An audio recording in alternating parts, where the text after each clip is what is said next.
అందరికీ నమస్కారం.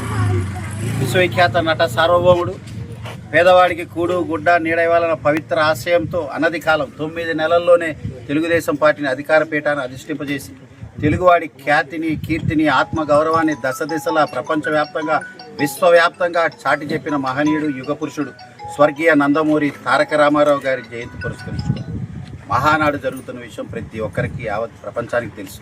దాంట్లో భాగంగా ఆయన స్వగ్రామం, ఆయన జన్మించి ఆయన నడయాడిన ఈ నిమ్మకూరు పామర్ నియోజకవర్గంలో ఉంది. పామర్ నియోజకవర్గ శాసనసభ్యుడిగా ఉండటం నా పూర్వజన్మ సుకృతం.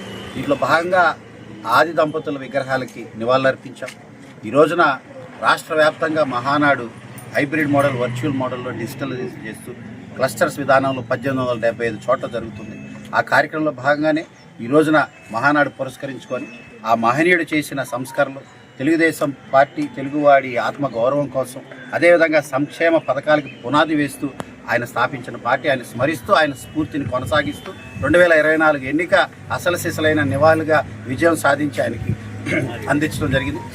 ఈ రోజున మోహన కృష్ణ గారు, నందమూరి మోహన కృష్ణ గారు, ఆయన సతీమణి మోహన రూప గారు, వీరిద్దరు కూడా పాప నందమూరి మోహన కృష్ణ గారు, అదేవిధంగా కుమార్తె మోహన రూప గారు, వీరిరువురు కూడా ఎన్టీ రామారావు గారి యొక్క జయంతి పురస్కరించుకొని ఆలయంలో, శ్రీ వెంకటేశ్వర స్వామి ఆలయంలో ఈరోజు పూజా కార్యక్రమం, తదుపరి అన్నదాన కార్యక్రమం ఉంటుంది.